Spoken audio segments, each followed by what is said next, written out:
Assalamualaikum warahmatullahi wabarakatuh. Alhamdulillahirrahmanirrahim. Asyhadu an la ilaha illallah Muhammadan abduhu wa rasuluhu. Kita baca surah Allahumma sholli ala Muhammad. Semoga atas izin Allah kita nanti bisa berjumpa dengan Rasulullah SAW, dan atas izin Allah kita bisa mendapatkan syafaat. Amin ya rabbal alamin. Nama saya tidak terlalu pandai bahasa Jawa. Alhamdulillah rabbil alamin. Saya bisa berjumpa dengan Bapak Ibu yang dirahmati Allah, dan juga khususnya Takmir Pak Rasul. Dan saya kenal Mas Bangun ini, saya panggilnya Mas Bangun ya. Saya kenal beliau itu ketika pelatihan Masjid Bilioner. Kami kebetulan sama-sama berlatih di sebuah pelatihan online, 25 kali pertemuan pelatihannya online. Dan kebetulan kami termasuk yang penasaran sehingga kami ke Pontianak, karena kami udah dengar Masjid Munjalan ini sedemikian rupa hebatnya, tapi kalau tidak didatangi kan belum terbukti. Alhamdulillah ternyata saya dengan Mas Bangun ketemunya di Pontianak. Sebelumnya sering ketemunya di online. Alhamdulillah. Ya semoga nanti mendatangkan keberkahan.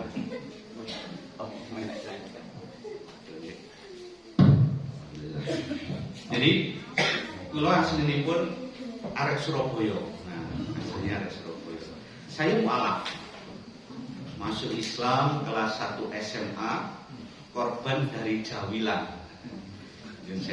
SMA itu kan istirahatipun kan siang. Jadi istirahat apa? Istirahat sekolah itu pas asar gitu jadinya. Nah, saya itu entah gimana dijawili terus waktu kelas 1 SMA, dijawil. Mungkin teman-teman kan nggak tahu kalau agama saya Kristen, dijawil. Dan yuk sholat deh. Ya, saya jawab, aku Kristen rek. Gitu. Masya Allah. Berapa hari kemudian atau berapa kadang-kadang nyambung dijawil lagi dan sholat deh. Aku Kristen rek. Jadi gitu. Dijawil lagi berapa hari yang jawab kata-ganti. Puncaknya karena kan arek Surabaya ya bonek kan ya, kalau ditantang malah langsung enggak. Yo proses sholat itu, saya bilang begitu. Jadi saya tanya lagi, gimana sih sholat itu? Kaget teman-teman, benar. Akhirnya saya belajar sholat pada waktu itu di musola sekolah kami. Yaitu begitu pulang sampai rumah, alhamdulillah keluarga kami adalah keluarga egaliter. Egaliter itu keluarga demokrasi. Tapi buatan saya partai Demokrat loh. Keluarga demokrasi. Saya langsung bilang ke Pak, aku tadi siang belajar sholat di sekolah. Ya wis terserah kamu mau beda agama apa, kan kamu udah besar. Alhamdulillah sampai hari ini saya sholat terus. Dan saya kalau gimana datang apa? Bilang ke anak saya, bilang begini, Mas, kalau mau ke musola jangan lupa jambil orang. Karena abi ini korban jawilan. Ya yang saya nggih, lek panjenengan mriki sinten mawon dijawil kanthi mawon nggih. Mugi-mugi mangke kados kula dapat hidayah. Amin. Nah, akhirnya kami ketemu dengan Mas Bangun ini di masjid namanya Kapal Munjalan. Kebetulan saya memang kerjanya atau sehari-harinya saya pembina Lasnas, Lembaga Amil Zakat Nasional. Namanya pun Lajis Peduli. Nah, ini pun Lajis Peduli dan pembina di komunitas namanya Sahabat Muda. Panjenengan pakai kaget ningali dengan internet, jadi ngurusi anak-anak muda. Itu. Ada ceritanya. Mesti kurang ya, kamu sudah dengar ya. Tes 1 2 3. Nah, sampai mana lagi? Yaitu membina sahabat muda lah. Saya itu selalu penasaran kalau ada kabar masjid yang luar biasa. Kebetulan saya dulu belajar Islam pertama kalinya di Masjid Al-Falah Surabaya. Itu katanya masjid yang paling hebat pada waktu itu di Indonesia. Dan saya belajar di masjid tersebut. Kemudian dengar lagi, ya termasuk salah satunya Masjid Jogo sekalian. Saya juga belajar ke sana, Ustadz Yasir berapa kali, bahkan Ustadz Yasir pernah kami undang dan sebagainya. Yaitu, alhamdulillah saya ngerti akhirnya istilah di Masjid Jogokarian adalah saldo nol. Ya. Masya Allah. Sebelum saya berangkat ke Pontianak itu saya dengar lagi ada masjid yang luar biasa, namanya Muslim United di Jogja. Penasaran saya ke sana. Saya kaget, ini masjid atau ruko ini? Karena nggak ada kubahnya. Jadi masjidnya itu masjid polosan ngaten mawon, namun aslinya apa? 4 ruko dibobol. 4 ruko dibobol dan usia masjid baru 11 bulan. Nah, 11 bulan. Yun sewu, masjid ini berapa bulan kan? 2 tahun. 2 tahun dia. Alhamdulillah. Yaitu kebetulan datangnya itu pas sholat Jumat. Nah, ya biasa sholat Jumat terus duduk seperti biasanya nunggu waktunya sholat Jumat. Pengumuman, yaitu diumumkan oleh takmirnya perolehan antar Jumat. Ya, perolehan antar Jumat dan pengeluaran antar Jumat. Ya, saya nyantai-nyantai saja. Begitu diumumkan perolehan antar Jumat pekan ini total adalah 107 juta. Saya langsung melapor. Siapa itu sih? 107. Padahal masjidnya nggak berbentuk masjid kayak ruko. Nah, ini bentuk masjidnya, Pak. Ini. Seperti ini ya. Cuma tadi halaman depannya dikasih rumput sintetis. Daripada nyirami ya putih. Rumput sintetis. Ya, kelihatannya hijau terus. Ya itu. Nah ini. Nah bentuk masjidnya gini. Nah ini dalamnya ruko dibobol. Nah ini. Nah ruko dibobol. Ya mungkin lebih panjang dikit lah daripada masjid ini. Tapi lebarnya besaran masjid ini. Itu lebarnya. Diumumkan pendapatan antar Jumat ya 107 juta. Gimana Pak? Senang nggak kalau masjid dapat 107 juta? Masya Allah, senang sekali ya. Tanah sebelah sudah beres. Gitu. Ya. Tahu-tahu diumumkan juga pengeluarannya, yaitu disampaikan pengeluarannya, penerimaannya 107 juta, pengeluarannya 180. Melotot lagi saya. Disampaikan saldo minus 73 juta. Ini mesti topo ini. Sopo sih noroki minusnya? Saya otomatis pikiran saya kan begitu. Berani masjid ini saldo minus? Insya Allah. Benar ya. Insya Allah ya. Masya Allah. Coba kalian kan saldonya nol. Omongannya kan ya kemana-mana publikasi ini saldonya minus. Saya langsung Masya Allah. Ini masjid apa ini saldo minus? Ya itu. Pernah dengar Pak ada saldo minus? Hanya dalam 1 minggu minusnya 70. Ya saya tanya otomatis setelah sholat Jumat saya tanya, kok bisa minus? Ya kami memang lebih banyak membantu orang daripada menerima sumbangan gitu. Dan kami nggak pernah khawatir karena kami yakin ya pasti nanti akan plus juga. Ini sering terjadi kata mereka. Kadang-kadang minus, kadang-kadang plus. Ya kebetulan Bapak datang di saat minus. Kemarin Jumat Pak saya datang lagi ke sana Pak. Kan matanya kadang-kadang plus, kadang-kadang minus. Ya itu. Kemarin Jumat saya sholat Jumat lagi ke sana. Saya bela-belain dari Malang, kepingin sholat Jumat di sana. Mungkin moga-moga kali ini plus, saya bilang begitu. Ya, diumumkan kemarin perolehan mereka adalah 103 juta. Gitu.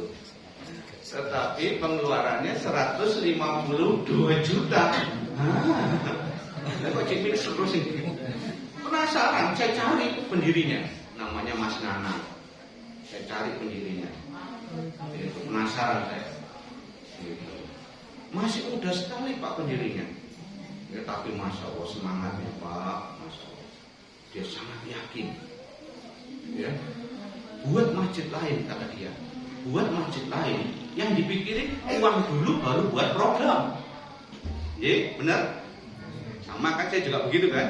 Nah, kita nggak berani punya program kalau nggak punya uang. Itu kan logika kita ya. Dia bilang nggak mungkin, kata dia bilang itu. Ya, kita ini maksudnya takmir-takmirnya ini sudah pegawainya Allah. Tidak mungkin kita akan minus, pasti akan plus ya. Dia bilang begitu. Di bumi ini, kata beliau, di bumi ini tempat yang menjadi perwakilan daripada milik Allah secara mutlak adalah masjid ini. Yun Sewu ini kan wakaf kan? Apa dia memiliki masjid ini? Ada yang menguasai? Ada kelompok atau golongan tertentu yang menguasai? Enggak kan? Maka ini adalah milik Allah secara mutlak. Yun Sewu, Pak Warsono, kalau Mas Bangun atau siapapun yang bekerja di tempat ini otomatis menjadi karyawannya Allah. Halo, mau jadi karyawan pabrik atau karyawan? Itu tidak mungkin. Ya, kalau kita bekerja di pabrik paling hebat atau di kantor paling hebat, ada pemiliknya. Tapi kan pada suatu hari nanti dia bisa nggak punya uang. Lah kita bekerja di Al-Mu'min yang maha tahu, maha tidak akan mungkin. Saya yakin itu. Tapi saya 2 kali kesini udah minus masih. Lagi mana cara menutupinya? Luar biasa Pak masjidnya. Nah ini masjidnya. Banyak anak mudanya. Ya. Itu. Warung gratis makan 24 jam. Masjid ini saya bilang, masjid ngasih makan 3 kali. Ngasih makan 3 kali dalam bentuk prasmanan Pak. Itu pun masih menyediakan warung makan gratis. Bapak bisa bayar. Pantes minus ya. Ya itu. Gitu. Kemudian dia menyediakan tempat untuk orang-orang safar, orang-orang berpergian. Orang berpergian. Jadi tenda-tenda ini bukan untuk tempat tidur, tapi untuk tempat naruh tas. Tidurnya tetap di dalam masjid. Ya. Saya pernah dapat cerita dari Ustaz Yasir, Masjid Jogokarya. Masjid Jogokarya itu ceritanya kenapa kamar mandinya dan masjidnya nggak pernah dikunci. Ini kan, apalagi digembok ya. Sudah dipageri, dipagernya dikunci, masjidnya dikunci, kamar mandinya dikunci semua. Nah, Ustaz Yasir cerita, kenapa masjid kami tidak dikunci gitu ya. Akhirnya pada suatu hari ya ada tukang becak butuh mandi.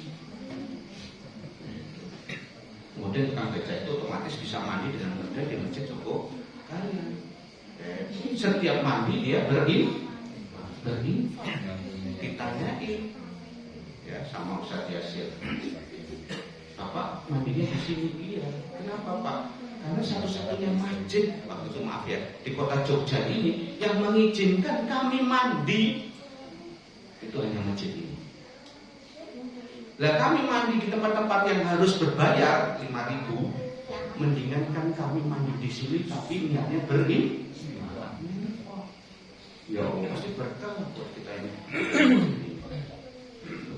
Nah, masjid ini juga punya toko Pak, seperti ini, otomatis ya, insya Allah nanti kita akan punya toko, punya kafe juga, punya kafe. Tiba-tiba Ustadz ini bilang ke saya begini, begitu saya sampai di masjid ini, Ustadz namanya Ustadz Sukma bilang begini, Mas, tahu Mas kalau udah di masjid MU, nonton satu lagi masjid Mas yang lebih keren. Apa itu? Masjid Kapal Munjalat. Nah itu nanti akan saya ketemu Mas Bang. Ya jangan lihat tapi akhirnya ketemu di sana. Kalau panjenengan lihat masjid yang luar biasa, lihat saja ke masjid Munjalat. Masjid ini Pak, 1 bulannya ya rata-rata pendapatannya masjid yang ini, yang MU itu infaknya rata-rata kurang lebih antara 800 sampai 1 miliar. Berasnya 50 ton. Gimana Pak? Nanti kita bahas itu. Kok bisa ya mereka? Saya juga penasaran. Akhirnya saya berangkat ke kapal Munjalat. Saya lebih kaget lagi. Kalau ini kan masih di ring road, di ring road utara mana? Di ring road utaranya Jogja, oke. Paling enggak yang hampir ada mobilnya lah, ya kan? Tapi kalau meleset di kampung, nah kira-kira siapa yang datang? Dan ternyata masjid yang paling hebat tadi yang dikatakan paling hebat oleh teman-teman malah melesetnya di kampung, Pak. Ya itu masuk kampung kayak gini nih. Mungkin bagusan sini karena sini kan perumahan. Itu. Ya. Saya mau cerita pendapatannya dulu atau cerita masjidnya dulu? Biar nggak kaget cerita pendapatannya dulu ya Pak ya. Pendapatan per bulan masjid ini 8 miliar. Berasnya 850 ton.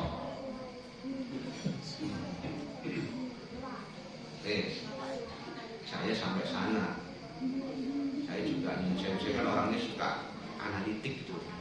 Bener nggak ini kampung non muslim?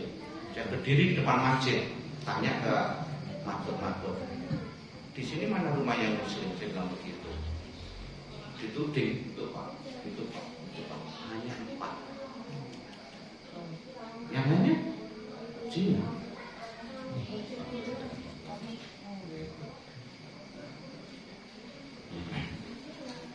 Nah ini sawahnya Pak Bangun ini, foto ini.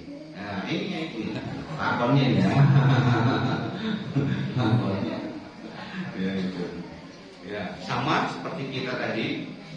Setiap sholat selalu ngaji Quran 2 lembar. Awal masjidnya tiang ini Pak, tiang ini awal masjidnya. Awal tiang ya paling enggak ya Pak, mungkin masjidnya agak lebih panjang, agak maju dikit. Awalnya tiang ini, kemudian akhirnya dijebol lebih panjang lagi ke belakang masjidnya. Ya. Tidak sinkron. Nah, Dilanang karena tidak sinkron. Iya tidak sinkron, kadang-kadang jebol. Karena tiang sudah ada dijebol. Sama kerjanya ngasih makan orang. Wah, itu Pak. Setiap selesai sholat ngasih makan orang. Ya otomatis yang datang dari jauh-jauh. Ya nggak mungkin lah yang datang orang dekat. Yang datang orang dekat kan cuma 4 keluarga tadi. Yang datang orang jauh-jauh. Di masyarakat enggak. Marah enggak. Kalau kita kan, jangan ini keluarga kan begitu. Karena itu kunci keberkahannya. Senangannya bagi-bagi beras. Bahkan kalau bagi beras Pak, dipinggul sendiri oleh ustadznya. Ini beliau. Kalau panjenengan berharap du'afa atau mustahik atau orang penerima beras datang ke masjid, panjenengan tidak mewarisi Umar bin Khattab. Kalau panjenengan ingin masjid ini berkah, warisilah Umar bin Khattab, panggul sendiri. Ini dipanggul sendiri.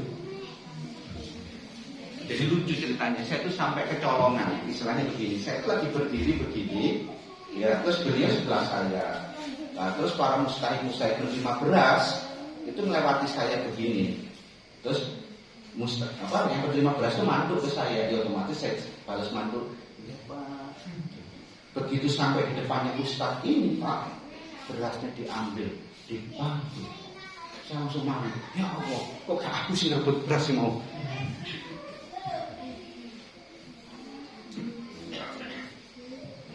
Ini rumah bin Khattab ya. Halo. Pantes 8 miliar 850 ton. Masjidnya jadi jumlah mobil wakaf daripada masyarakat 30. Velfire 3. Yang satu dipakai ambulan jenazah. Wah kalau mati di sana enak Pak. Udah pernah naik Velfire nggak? Pak Bangun itu ramai naik Velfire di sana. Waduh, mobil paling mahal kan Pak, harga paling murah kan 1,2 lah. Itu dipakai mobil jenazah, ya kan nggak apa-apa Pak ya, selama hidup nggak pernah naik Velfire, tapi ketika mati naik Velfire. Masya Allah. Terus Innovanya 5, ada Robicon. Dia bilang, ini wakaf semua, kami nggak pernah beli. Kami nggak pernah beli. Apalagi kalau ngomong tanah, Pak, kami punya 60 hektar dan sebagainya. Padahal masjidnya, ya Allah, kecil kan begini, ini kan kecil Pak maksudnya. Ini saya udah paling di perbatasannya ibu-ibu, sudah paling pinggir motonya ini. Gitu. Nggak mungkin kan bisa foto dari ibu-ibu. Kurang lebih ibu ada 4 sok lah. Gitu. Masya Allah, betul Pak ya. Gimana masjid kita ini? Saya kan juga penasaran, gimana cara masjid saya bisa seperti masjid ini? Penasaran. Kami ngaji di sana 5 hari dengan Pak Bangun. Ya ngaji gimana cara masjidnya bisa seperti ini? Dan hebatnya beliau tidak menceritakan teorinya, tapi menunjukkan caranya. Itu yang akan kita. Jadi beliau menyampaikan 4. Kan beliau begini, saya kan lembaga zakat Pak, lembaga zakat nasional. Ya, kerjaan saya juga membantu masjid. Diketawain sama beliau, Mas, ngapain dari lembaga zakat begitu kan? Nomor 1 itu mendirikan masjid. Nah, kebetulan di belakang beliau ini sudah lagi duduk di mimbarnya ya. Ini di foto ini kan bisa dilihat, beliau kan duduk di mimbarnya.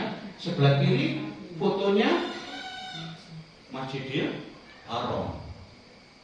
Sebelah kanan beliau foto Masjid Nabawi. Nah, saya duduk di depan beliau.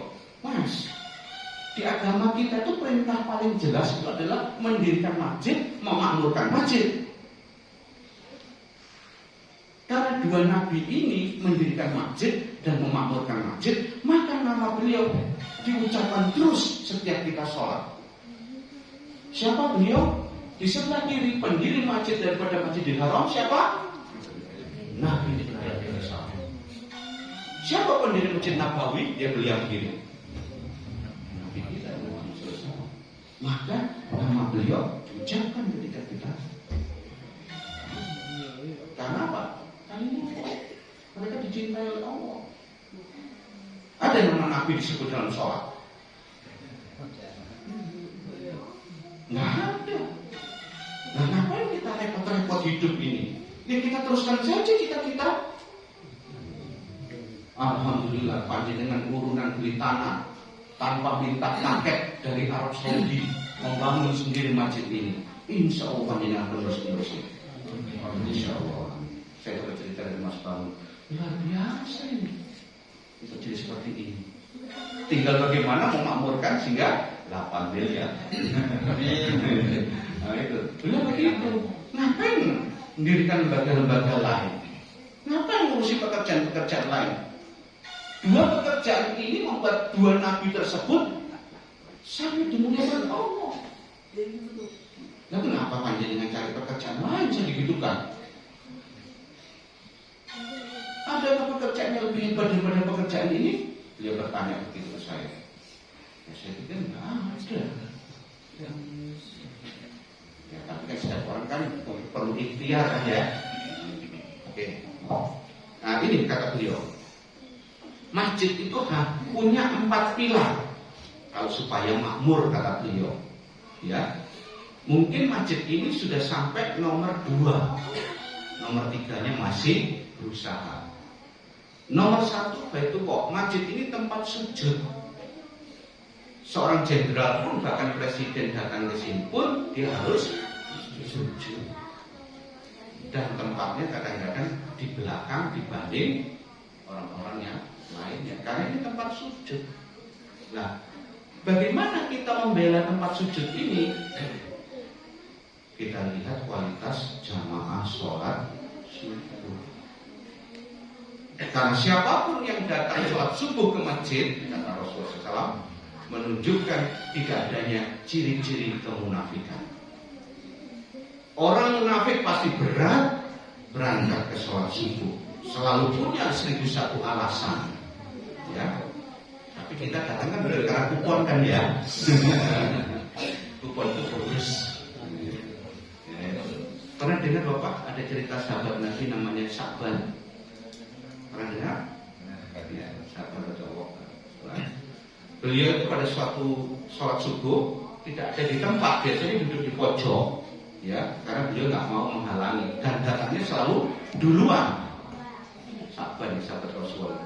Nah pada saat subuh itu dia tidak hadir.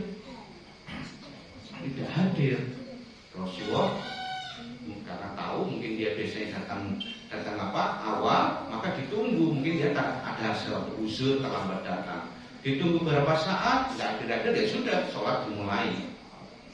Begitu sholat subuh selesai, Rasul bertanya, ada yang tahu nggak kabarnya kenapa Sya'ban ini? Oh ini takbir yang bagus Pak. Kalau panjenengan ingin jadi takbir yang bagus, tiru sikapnya Rasulullah. Tahu siapa yang tidak hadir hari ini. Nah itu. Nggak ada yang tahu. Oke, kalau nggak ada yang tahu, siapa yang tahu rumahnya Sya'ban? Ternyata ada sahabat yang tahu. Yaudah, ayo antar saya ke rumah Sya'ban. Jadi pada sholat subuh, Rasulullah menuju rumahnya Sya'ban. Ya, tahu Pak berapa lama? Diceritakan kurang lebih sampai sholat subuh, sampai duha perjalanannya, berarti kurang lebih 3 jam. Manusia itu jalan kalau paling pelan 4 km per jam, kalau lari 6 km per jam. Anggap aja jalan paling lambat 4 km per jam. Berarti kalau 3 jam rumahnya Sya'ban berapa kilo Pak? 12 kilo. Ya.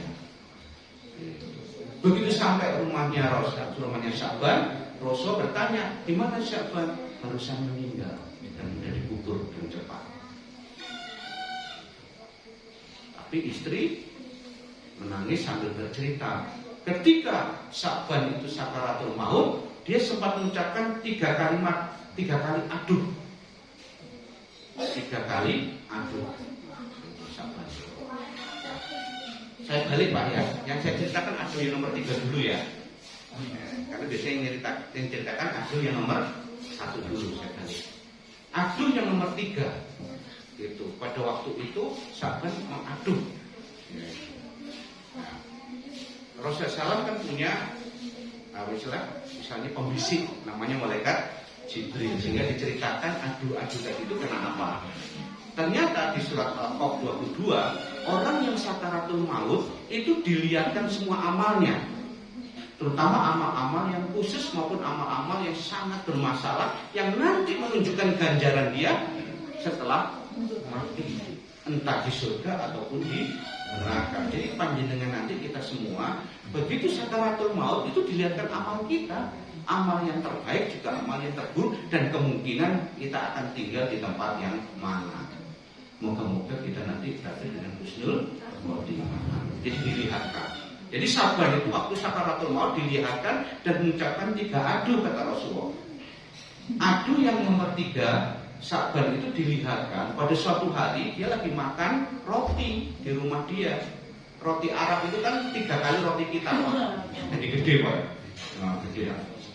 Roti Arab. Tahu-tahu di pintunya diketuk. Ada orang fakir miskin yang lagi lapar. Roti Arab kan dicelupkan di susu, maka disuruh masuk Sya'ban, diparuh persis sama dia roti itu.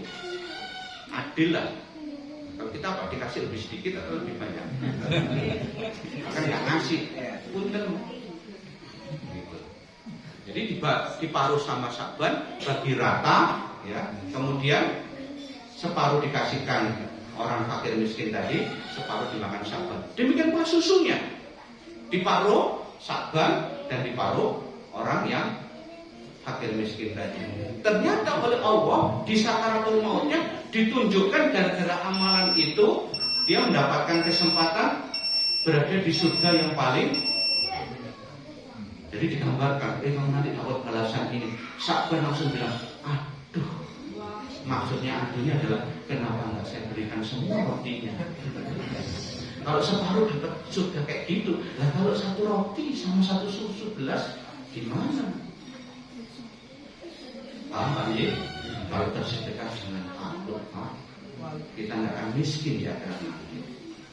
Yang adu kedua ketika dia mau berangkat ke masjid, ya jalannya berapa jam Pak tadi?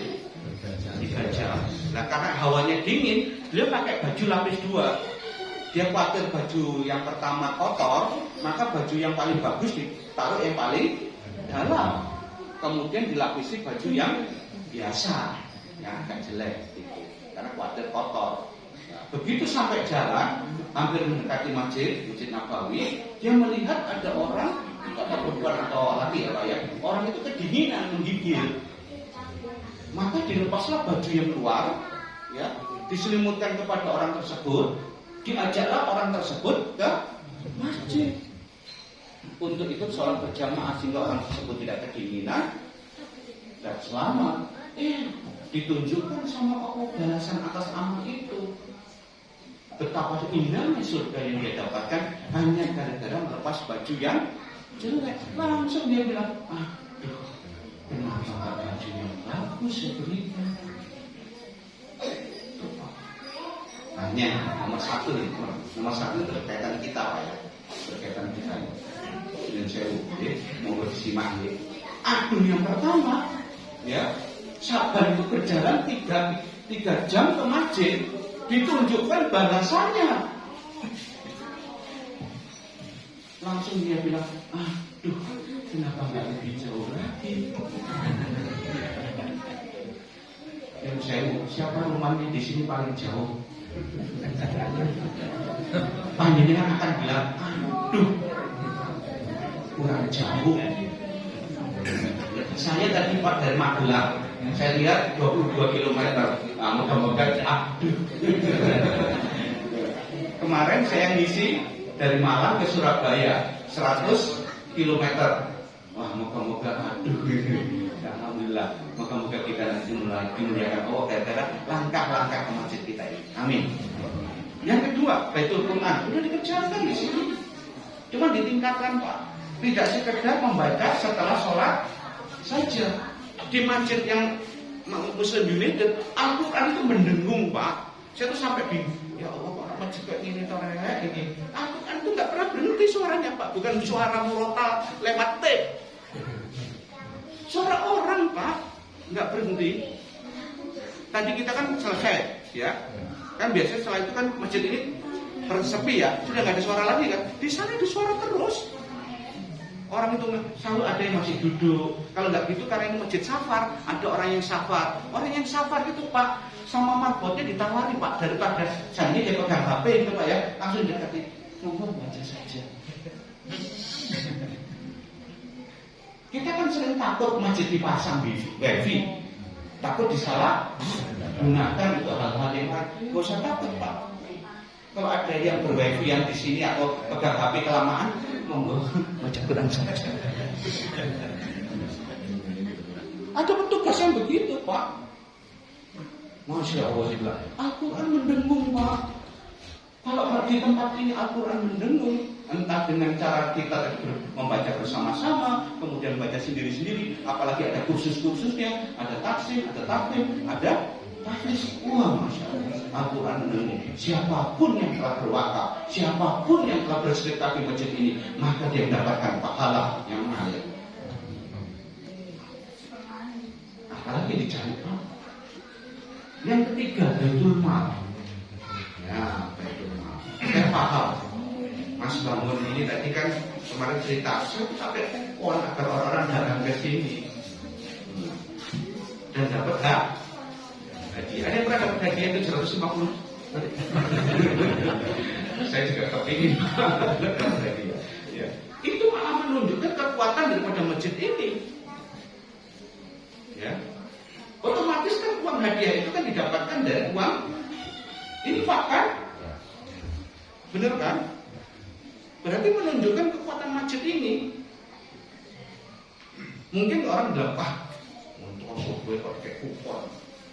Yang bayangkan, datang subuh dikasih makan, kemudian diadakan pasar gratis, kemudian diadakan kupon. Ini masjid hebat ini, Pak. Tinggal kita yakin nggak bisa lebih hebat dari 8 miliar? Saya saja yang dari Malang datang ke sini sholat, entah lagi yang dari seluruh Indonesia akan datang sholat di tempat ini, Pak. Asal apa? Ya, kita menunjukkan keramahan. Ya, saya berdiri di depan masjid gitu, langsung ditanyai sama marbot-marbot dua masjid ini. Salah satunya masjid Menjalan. Mau apa? Bapak, Mencari siapa? Sikap ramahnya luar biasa Pak. Gitu. Pak udah makan? Begitu. Karena ngerti saya bukan orang situ. Masya Allah. Jadi masjid itu merupakan rahmat buat kita. Salah satu bukti rahmat adalah hati kita terkait kepada masjid. Apalagi kalau urusan sampah pasti beres. Ya. Jadi Baitul Mal, ya, yang nomor satu kata Ustaz Lukman bukan melihat jumlah uang yang bisa kita bantu. Kalau masjid lihat dulu uang baru bantu, maka kemiskinan akan terus terjadi di sekitar kita. Yang penting netes. Saya punyanya aqua satu gelas kecil ini. Tahu ada orang lapar, ya Pak mohon maaf ya saya beli aqua dulu. Kasih saja. Ya, saya niru Pak di masjid saya di Malang dan Surabaya. Saya bilang setiap Jumat habiskan uang kita. Masa masjid lain minus kita masih tahu melewati Jumat masih ada sisa beras 1 kilo. Memang begitu. Masjid lain itu minus, lah kita kok masih ada 1 kilo beras. Siapa tahu ada hamba Allah yang lagi kelaparan. Saya bilang, berikan. Saya kepingin masjid seperti masjid Munjalah 850 ton. Kita nggak akan diberi 850 ton kalau hanya ngurus 1 kilo saja nggak bisa. Benar kan? Itu. Oke, saya mau tes. Saya tes Mas Bangun ya. 1 kilo kalau 1 bulan disedekahkan ke masjid ini berat atau ringan Pak? Ringan kan? Ibu-ibu, 1 kilo disedekahkan ke masjid ini ringan atau berat? Ringan. Catat Pak Tahun. Ringan. Ya, nggak usah uang dulu lah, beras dulu. Maka 850 ton udah kelihatan mata. Gimana kita mau 850 ton? Jamaah di sini 1 kilo saja 1 bulan nggak mau. Gimana kalau kemudian di sana nanti di situ kantong setiap datang sholat, pior terserah berapapun. Kalau jimpitan kan harus ada petugas, itu pun kalinya kecil jimpitan. Lu udah setiap sholat bawa si kantong di situ, 850 ton kelihatan depan mata. Ya, Ana Indan Roni Adi Bibi sesungguhnya diskusi. Sesungguhnya aku tergantung prasangka. Kalau kita berprasangka menjadi makmur 850 ton itu jelas-jelas. Kalau kita sudah setiap orang. Mau 8 miliarnya? Mau 8 miliarnya? Mau? Saya lupa. Kalau datang ke sini bawa uang 1.000 bisa nggak Pak?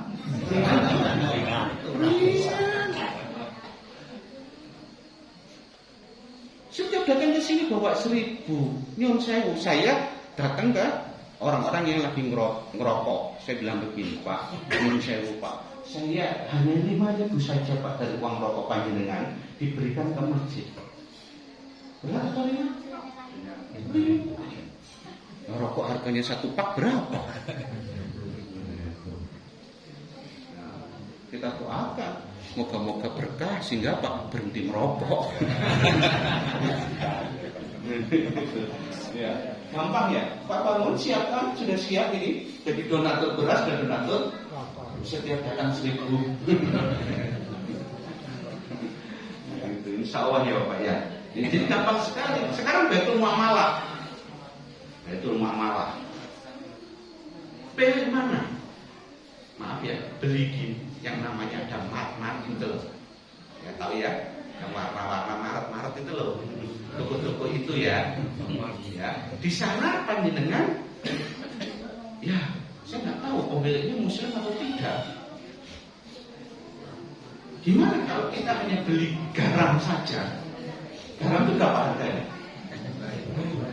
5.000? 2.000? Gimana kalau ternyata masjid ini menyediakan garam, panjenengan disuruh beli cuma 3.000 saja? Lebih mahal atau lebih murah? Lebih mahal 1.000. Benar? lebih mahal 1.000, benar. Tapi setiap 1.000 ini dikumpulkan, panjenengan beli garam ke sini, beli garam ke sini, beli garam ke sini, beli garam. 1.000 ini bisa gaji guru TPQ. Sehingga Pak, gaji guru TPQ, gaji ustaz-ustaz, insentifnya ustaz tidak diambil dari uang infak. Karena uang infak hanya untuk orang miskin. Setuju? Setuju dengan cara seperti itu, sederhana sekali. Maka masjid akan punya toko di depan. Karena tahu memang di sini lebih mahal daripada maret-maret itu. Tapi setiap selisih ini digunakan untuk di jalan Allah. Anda mau belanja di mana?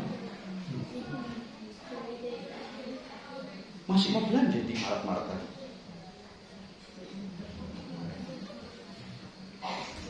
Pak, Bu, kita tuh hanya butuh selisih sedikit, ya. Seandainya jual kecap harga di luar 2.000, ya udah kita jual 2.500. Tapi 500-nya kali berapa? Masalahnya kenapa? Kita mendirikan toko, umat Islamnya nggak ada yang beli. Padahal dia nggak tahu selisih 500 itu nanti akan menjadi, aduh, kok nggak dulu saya kasih lebih banyak lagi.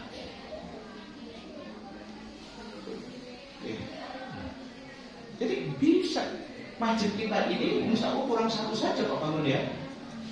Yang ini sudah kan? Itu tadi sudah janji semua 1 kilo sama 1.000 rupiah. Berarti beres ini kan? Tinggal ini kan? Nah itu. Jadi yang saya nanti kalau masjid mengumumkan sesuatu, ya nantinya mengumumkan kami punya beras harganya 11.000. Jangan gini, menjopo 10.000.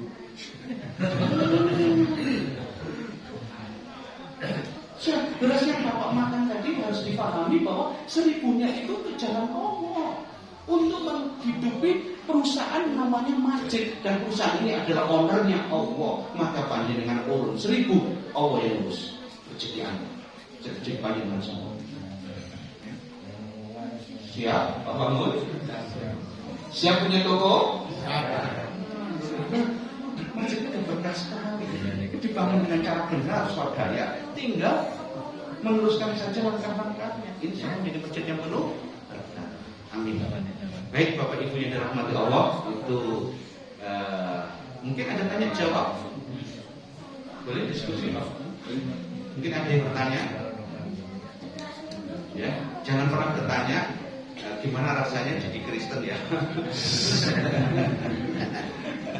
Kalau enakan agama yang lama saya sudah pasti kembali. Enak ini, luar biasa. Luar biasa sekali. Saya sejak mahasiswa memilih berdakwah. Karena janjinya benar. Ya. Intan semua yang sukum bayu sabit. Siapa yang menolak agama Allah walaupun cuma 500 perak, yang tokonya lebih mahal di masjid daripada toko di luar, ya.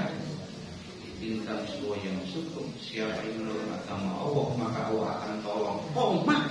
Wa yusabbit aqdamakum, akan diteguhkan kedudukan di muka bumi. Insya Allah nggak akan mungkin miskin. Ya, baru insya Allah mungkin. Kalau saya cerita nggak ada habisnya ini Pak. Saya tanya Ustaz. Dalam alhamdulillah. Assalamualaikum warahmatullahi wabarakatuh. Waalaikumsalam.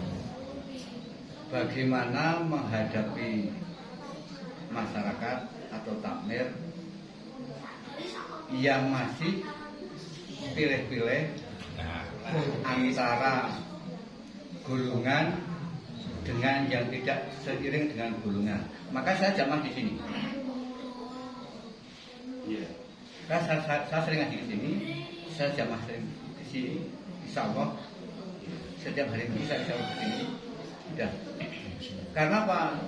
Tidak perlu saya sebutkan, daerah saya, kampung saya itu karena gara-gara saya itu menerangkan soal zakat di bulan Ramadan, saya bacakan juga Quran.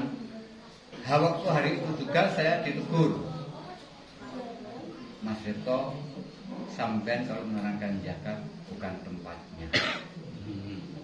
Terus, ya, mulai dari itu saya terus ganti. Dulu kan saya ikut Muhammadiyah, ngaji kemana-mana Muhammadiyah. Saya pas sampai sekarang masih ikut ngaji Muhammadiyah. Terus saya ikut ngaji ke MTA. Iya.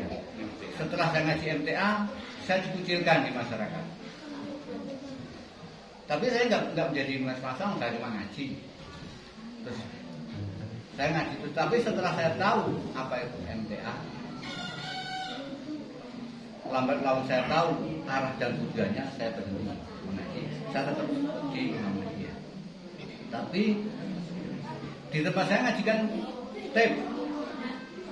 Cuma saya pernah ngomong sama takmir, Mas, seandainya ngaji itu bukan tape, karena orang di sini itu banyak yang dari pondok, saya hanya diganti yang ngaji bukan tape, bagaimana?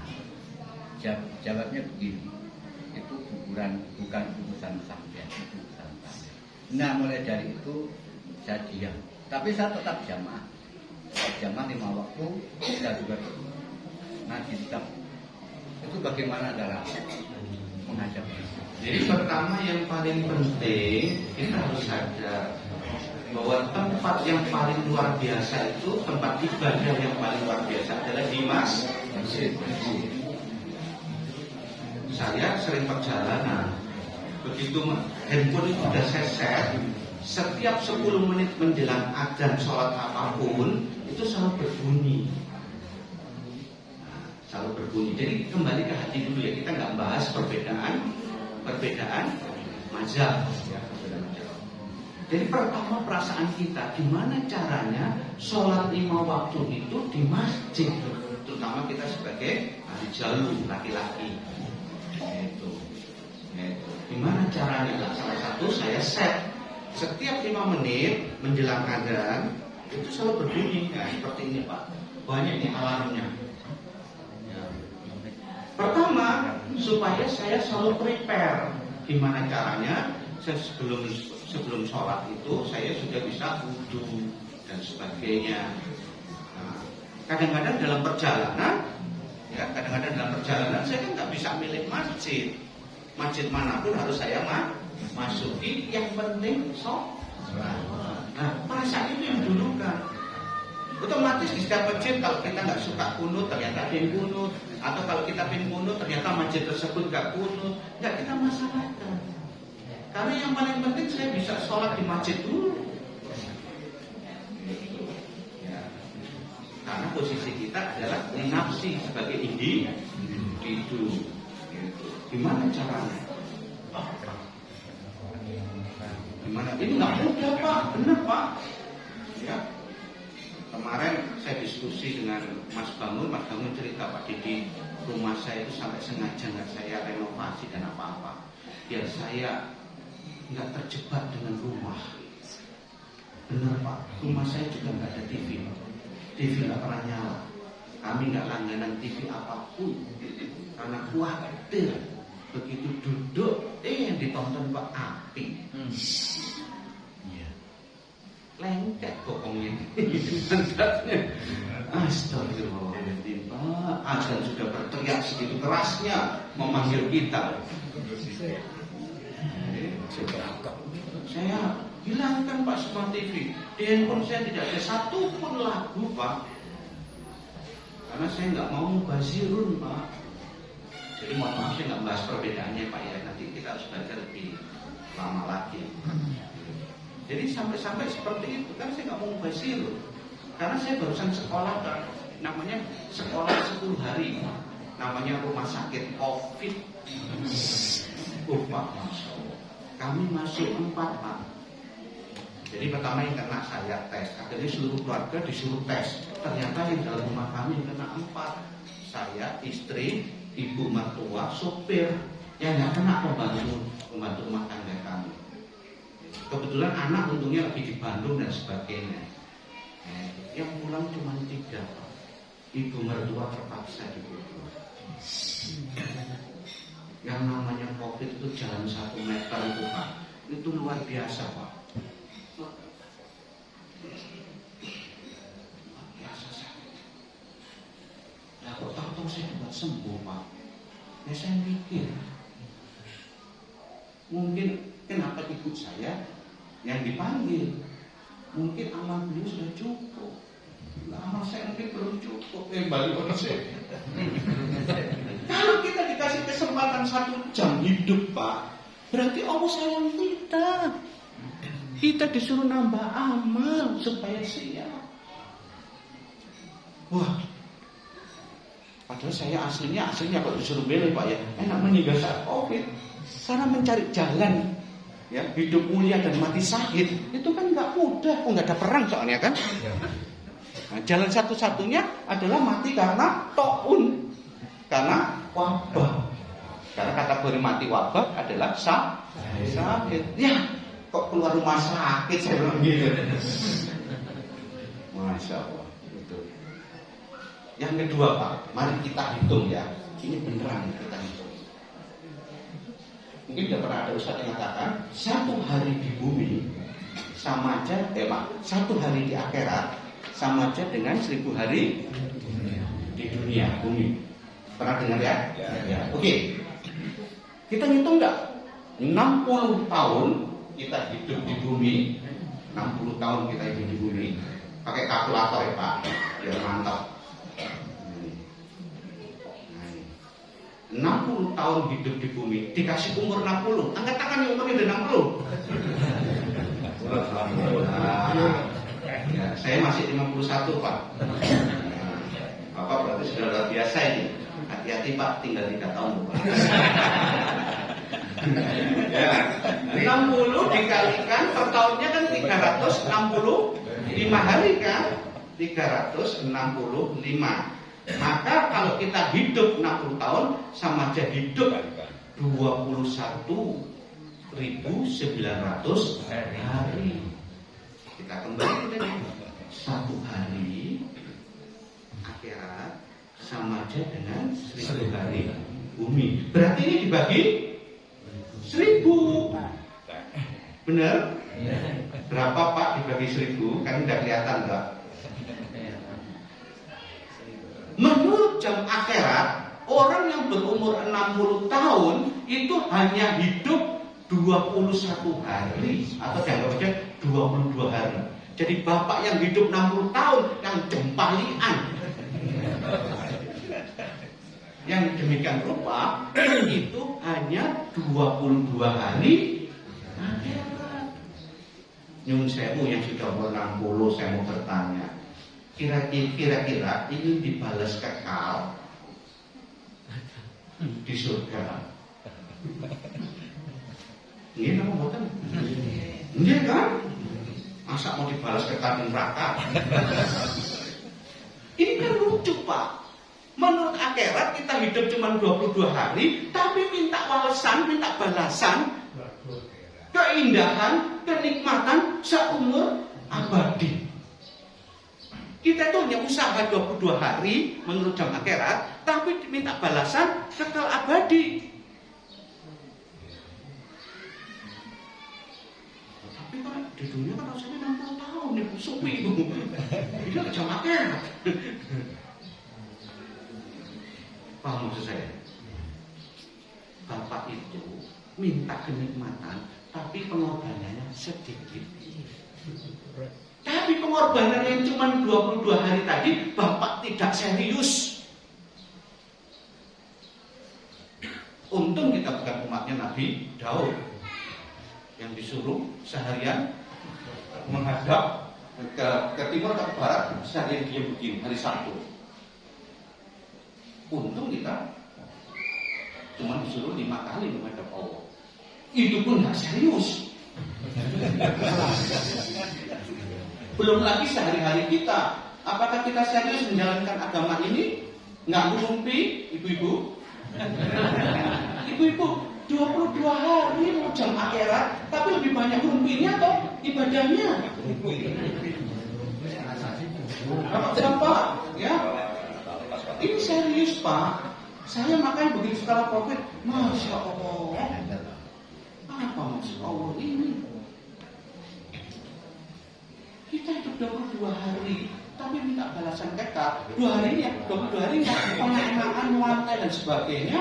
Maka ke masjid saja terasa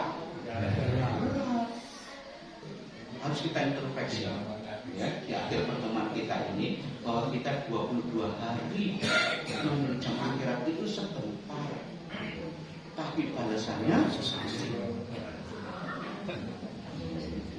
Maka saya mengucapkan selamat ya Pak. Kalau ada pergantian ketua takmir, jangan mau. Loh, Bapak bekerja di perusahaannya Allah. Berarti apa? 22 hari panjenengan itu sudah istimewa. Yang lain nggak kepingin istimewa? Loh, makanya itu Pak, saya pilih pekerjaan dakwah. Karena tahu 22 hari itu pendek. 22 hari itu pendek. Kalau panjenengan agak malas atau agak lagi senangannya dosa gitu, ingat 22 hari tapi minta balasan. Untung Allah Rahman Rahim.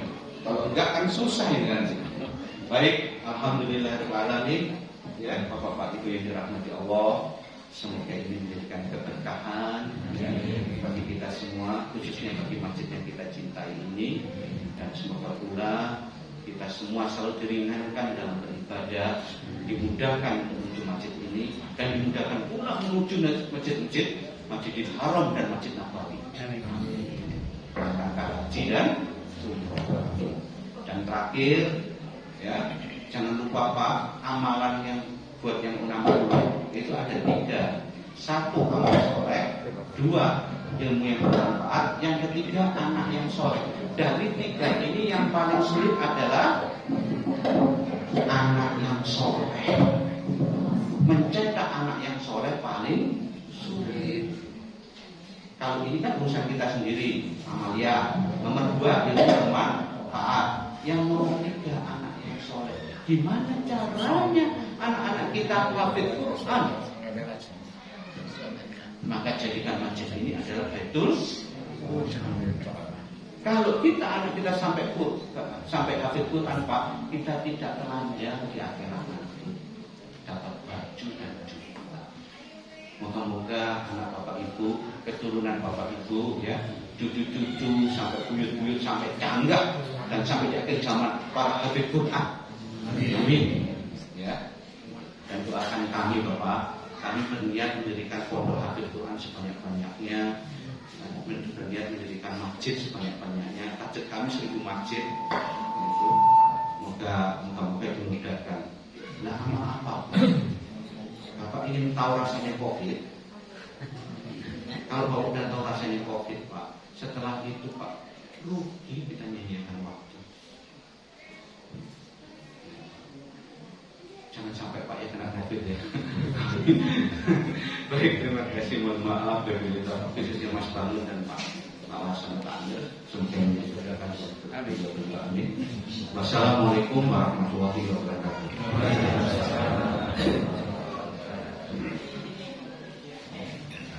Kita akan bumi manul bareng strategi Wahyudi saking Malang Jawa Timur. Saatipun kita ngijak acara saatipun kita sarapan sareng langkung maupun kita sholat suruh sareng-sareng.